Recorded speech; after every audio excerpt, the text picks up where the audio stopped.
remember it so you don't have to.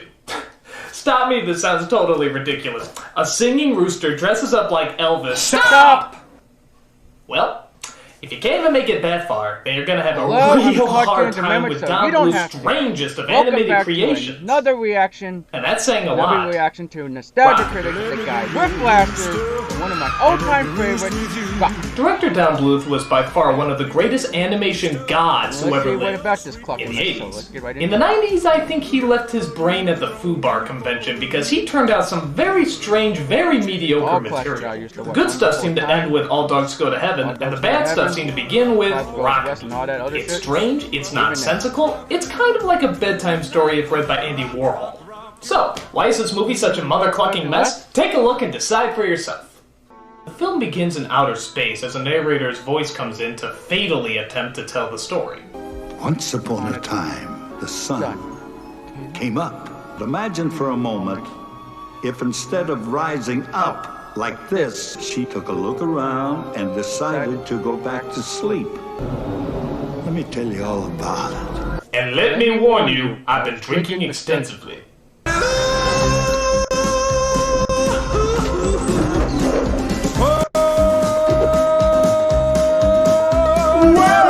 Okay, that zoom in was a little too extreme. I could practically see his digestive system.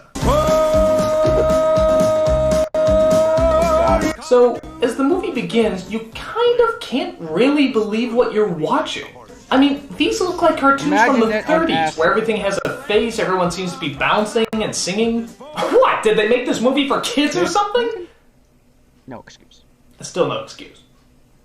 So, I know what you're probably thinking. What current washed-up singer did they rope in to do the voice of this personality-deprived character? I'm gonna say Garth Brooks. Wrong! Damn it, Glenn Campbell, I was so close! Hi, Patoon. What you doing? I'm trying to tie these doggone shoes. Again? It's probably not best to tell you that this is the highlight of the movie, is it? So all the animals on the farm have their own special job to do, and the rooster's job is to crow so he can bring up the sun. What's the name of the rooster, you might be wondering? Well, I'm sure it's something cutesy, like Clucky, or Feathers, or Chanticleer? Okay, so they live on a very pretentious farm. What do you want from me? But one morning, Chanticleer forgets to crow, and yet the sun still comes up. So the animals reject Chanticleer and toss him out of the farm, which makes things very happy for the villain, simply known as the Grand Duke of Owls. What the hell? Oh, okay, I guess the story was just a book a mother was reading to her kid. Fair enough. His name is Edmund. Of course, he didn't look quite like this when I first met him. Well, now, wait a minute. Who's telling the story? The narrator or the mother? That's a really bad sign when you have two people fighting over who's narrating the movie. And so the little boy looked out from his window, and then another narrator stepped in to tell the story. Hey, who's telling the story anyway? Well, I thought I was. You couldn't read your way out of an alphabet book. Hey, them's fighting words. Come over here, you meat sack. Ow, my pancreas. So it turns out the little boy is named Edmund, and he's concerned because the rain is picking up and flooding the farm that his parents work on. I want to help. Well, then pray for the rain to stop, and that will help. I'm not asking God for anything. He still owes me an Xbox. So the parents go outside as apparently the farm is being attacked by the biggest storm of the century. Start the truck, she'll be okay! Hurry! Hurry! It's coming! It's coming right for us! It's already here! Chanticleer! Chanticleer! That's Christmas, you moron! Santa Claus only comes at Christmas! No, he was calling Chanticleer for help, even though he's just a fictional character in a book. But that doesn't stop the Duke of Owls from breaking the laws of reality, as he crashes into the house to intimidate our little hero. Dear, I've gone and spoiled the surprise. Always doing that. Oh no, tell me that owl isn't voiced by Christopher Plummer. The Duke is going to eat you. Oh god, what some people will do for a paycheck. He couldn't have thought this was a good movie, nobody could have. He must have been under contract or something. That's the only excuse. In fact, I can just imagine him trying to sneak away from this movie. I hear they're going to announce the casting for the villain today. By the time you've made the announcement, we'll be over the border. Busted. Trouble with your car, Mr. Plummer? Yes, as a matter of fact, we couldn't get it started. Surely you've heard that the studio wants you to provide the voice for the owl in their latest family romp, Rock-a-Doodle? I'm afraid that's going to be quite impossible. Now, Mr. Plummer, surely you don't think you can defend yourself against the awesome power of studio-funded lawyers. No man has ever survived their verbal slaughter. So, I take it you'll change your mind about the role? Yes. Excellent. My men will escort you to the recording studio. No escort will be necessary. I insist. We wouldn't want you to get lost on your way over. Would we? No. Now, if you'll excuse me, I'm off to get Abe Vigoda for Good Burger. Okay, back to the story. So the Duke of Owls, in front of our little hero, explains his evil plan. But you see, we creatures of the night have worked very hard to make absolutely sure that bird does not return. And besides, I positively loathe. My God, are you still talking? So the owl turns him into a kitten because he claims they're easier to kill, but I think it's because they're easier to draw, as he turns the rest of the room into a fully animated backdrop. I guess owls see better in watercolors. But then the animals from the book also come in to save little Emma. He's here. As it turns out, the only thing that can scare the Duke away is light. Oh, they must have that bright light syndrome that the gremlins had. Jeepers! I'm a furry! Wait, what did he say? I'm a furry! Boy, you Kid, don't you're know what a that little too goddamn young word to means. know what that word means. I'm an adult, and I'm still not exactly sure what it means. Nor do I wish to find out. So a bunch of other animals come in to tell Emmon that they're also looking for Chanticleer. Why? Because it turns out his crowing did bring the sun up, and thus they need him back for the sun to return. We gotta find Shandy and apologize. So he'll forgive us. Come home and raise the sun. Well, But if that's the case, why did it rise without him that one time? Oh, Chanticleer. What? He doesn't come back and full, the sun won't ever shine again. Hello? Why did it rise without him that one time? The story's true. You all laughed at him and he ran away. Why did it rise without him that one time? You're right, son. We done wrong, and that's why we're searching for the city. Why did it rise up? You know what? Here's my version of it. Forget it. God got bored and decided to fuck with a God rooster got bored and and made the wanted to sun fuck to a around with the yo-yo. rooster, so he played yo-yo with the sun. There, I'm happy. Let's see how else they're gonna confuse me. So the gang all decides to go to the city, because apparently there's a city right across from the farm, to find Chanticleer. Meanwhile, we see the Duke acting as the Phantom of the Opera, as he tells his henchmen to find the cat and kill it. Actually, no, I tell a lie. He doesn't talk about it, he sings about it. We hate the sun. That much we know. Wow! Wow! I can literally tell from the first lyric that this song is gonna suck. That's incredible. You have to try in order to be that bad. We hate the sun from head to toe. Never let him So the animals float down the river as they encounter many horrible, disastrous obstacles in their way. Like... Giant tree! 100 feet in clothing! My God! We'll hit that eventually! So the henchmen find the animals and try to attack them. But Edmund sticks to his guns by doing what he knows best. Shouting the words, "Oh no." Oh no! Oh no! Oh no! Uh-oh. Uh-oh. Uh-oh. Uh-oh. I haven't discovered swear words yet, so my range of negative vocabulary is limited. Ah! So the animals escape and finally make it to the city. The owls have returned to tell the Duke the bad news. You imbecile! No! That's not an adequate pipe! That's the done! Oh Get yes, a pipe! I forgot to mention Let's that stick to the Duke's city. breath contains magical powers. You know what this is? This is the animated version of Mad Libs. It makes just about as much sense. So our main hero gets turned into a animal. Cat! Okay, he's transformed by the villains. Noun. Breath! Breath, alright. They have to travel to the city to find a animal. Rooster! Rooster, okay. Who makes the sun rise by verb? Singing! Singing, yeah. You were paying Wow, attention. doesn't that sound ridiculous? Imagine if they made a movie based on that nonsense. That would be stupid. That'd be stupid. So they search all throughout the city for Chanticleer, which is also populated by animals. Well, now how does that make sense? I mean, do the parents, when they need farming supplies, just drive to the city filled with cartoon animals? Well, thank you, Mr. Pig. This frying pan will really help us out when we're cooking up some bacon. That note, how about the bears? Not the the team, team, not the people that own the hardware store down the street. There's also this weird running joke about how the dog doesn't know how to tie his shoes. No, Pachoo, that's not how it goes.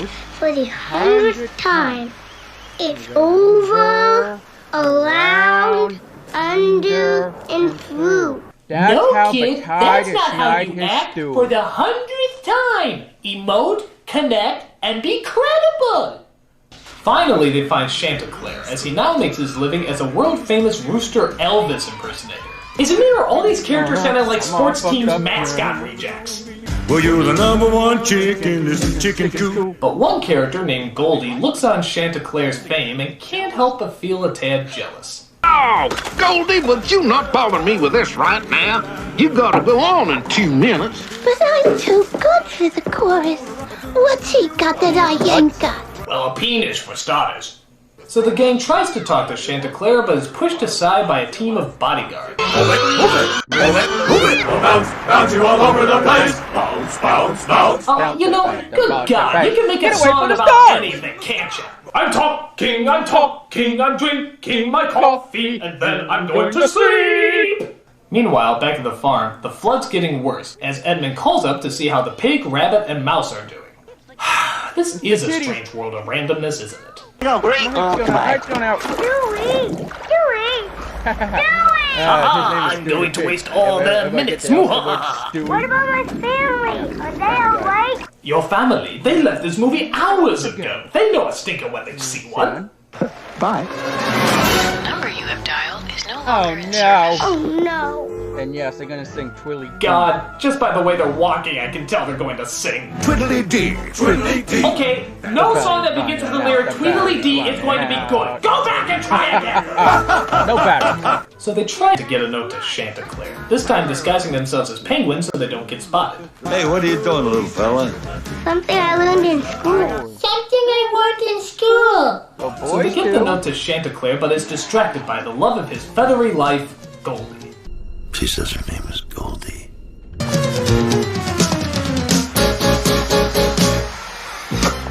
Hey, look at that! She kissed him on the pecker. Peckerhead. Next scene. Next scene.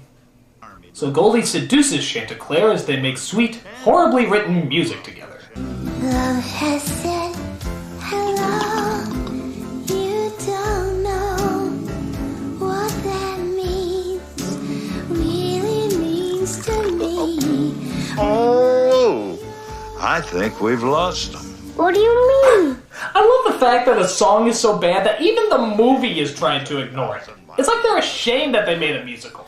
Like they should be! So the gang is captured by the Battletoads here and tied up in one of the trailers. Haha! Take that, Grill! But one of the owl henchmen still wants to destroy them as he breaks into the trailer and...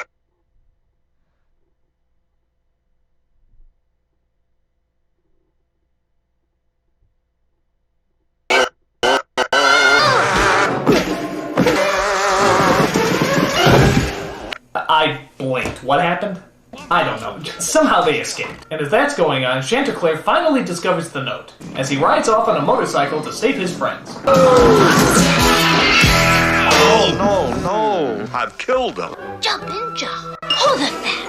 He's not dead. Untie me. He's not dead. Untie me. So the characters partake in what looks like Ben Fur, as the bad guys are close behind them. You know, this movie provides many ample opportunities for them to die. Why don't they just go with it? Help!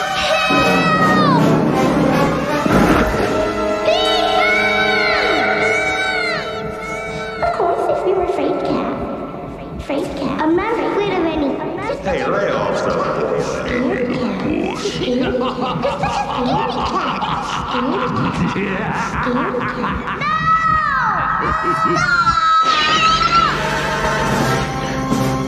What the hell was that? Let me phrase that. What the fuck was that?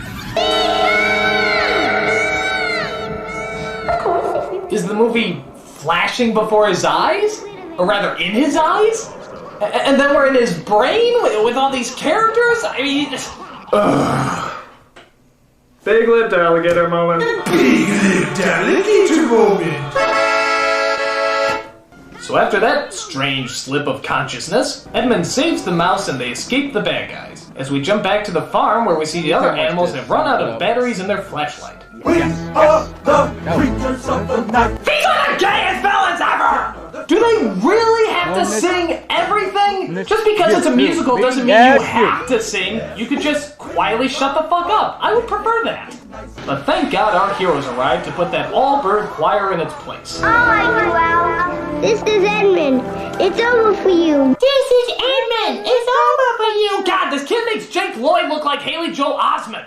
So they tried to get Chanticleer to crow, but he's sadly out of practice. Are you by any chance having a little trouble with your throat? Don't give up, Chanticleer. Put that belching Tim Curry in his place. But the Duke uses his magic breath to make things more difficult. How do you get magic breath anyway? Did you just drink a cocktail of blended fairies and Smurfs? I mean, how does that work? To make things worse, he strangles Edmund. He transforms himself into a giant tornado.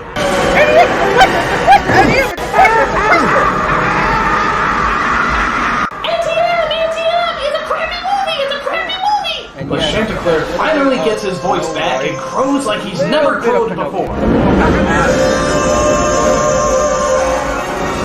God hears you, Chanticleer. I didn't mean to put the rotation of the planets out of order. I was just fucking with you. And for some reason, the sun transforms the evil Duke of Owls into...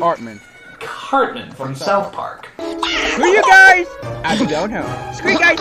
Screw this movie, I'm going home. It's me, Uncle Duke. No. Screw this movie, home. Come back here, So, what directionless fairy tale would be complete without the ultimate cliche, Edmund turns into a real boy. He was a little boy. He was such a bad actor, I couldn't tell.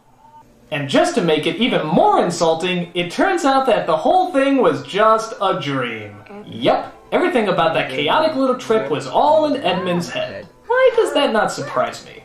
Edmund, Chanticleer is just a storybook. Those characters are only make-believe. Now, come on, let's get back. No, Mom. No, they're not. I saw them. I bet they're wondering what happened to me. I'd say this ending was just ripping off The Wizard of Oz, but it isn't. It's directly stealing from it. Right down to everything becoming brown and white. Does this movie have any shame? And then, just to give us the ultimate of non-sequiturs... Cock-a-doo! What? No, hey, what? No, hey, what? Okay, is this a dream or did the kid get into the Vicodin again? I mean, this makes no sense. Wow, they turned me into a quappy blue screen effect. And does the movie actually end? Not really. It just kind of stops. It's like, whoops, we forgot to make sense of anything. Oh well, it kept your kids quiet for a few hours, didn't it? Exits to your left. This was... weird. It was just weird. It wasn't good, it wasn't bad. Dude, this movie was a... Okay, it was bad, but it was mostly odd. It's sad to see such a great animator deprive himself of his own talent. This movie is literally like they just made up the story as they went, and that is very rarely a good sign. And I don't know about you, but quite frankly, I'm getting... praise? The hell out of here! You are good at this game. I'm the Nostalgia Critic, I remember it, so you don't have to. Let me do your rooster, and let me roost with you. So, that was my reaction of Nostalgia Critic, one of my old-time classic movies, Rock-a-Doodle. If you guys want to see more reactions, comment down below. Let me know in the comments. Let me know on Discord, because I got so much so much reaction list I got. So, keep subscribing, you know the deal. Hit the thumbs up. Do what you gotta do. Let's get up to 1K. This is CARTOONZ signing out. See everybody in the next video.